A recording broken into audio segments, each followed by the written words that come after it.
Hey y'all, thanks for joining in. Today we have a 2015 Mercedes Benz S550. What we're going to be doing is going over the procedure to change the front brake pads. Now I've already went ahead and changed these, but I'm going to walk you through the process. What you're going to want to do is get the car up in the air. Make sure if you got it on jack stands or on a jack, make sure you chalk your back tire so it doesn't roll.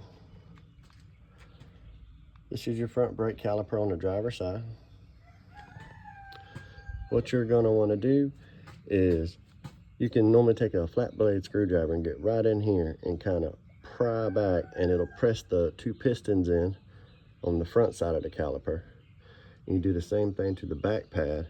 Just kind of pry in between the pad and just at the tip of the rotor, just push back a little. As long as you're not having an issue with the brake caliper, the pistons push back pretty easy on this car. You have two pistons on the back, two pistons on the front. Once you get those pressed in, what you're going to want to do is take a hammer and a little punch and just tap the end here, and this pin will push in. You can pull the pin out, do the same thing on the bottom. Then you go around to the inside,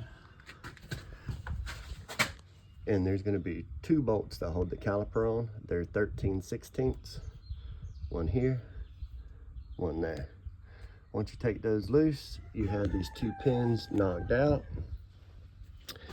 and the pistons pressed back for both the front and the back of the caliper. It'll pull straight off. What I do is take a bungee cord and wrap around that upper control arm and hook it through the hole where the bolt goes through for the holds caliper on the top. Once it's held up, you got to make sure that this brake hardware right here is in this position when you reinstall. Make sure you do not leave it out. Top pin's got a clip, bottom pin, clip, and it's facing this bolt right here. Make sure when you get these pads out and replace them that you put some caliper grease on the back side of the pads. It'll help with squealing. Once you get all that done, you basically reverse the process. You put the two pins in, then you can put the two bolts back in, or vice versa. You can put the two bolts in the caliper and then the two pins. Make sure that your brake hardware here is correct.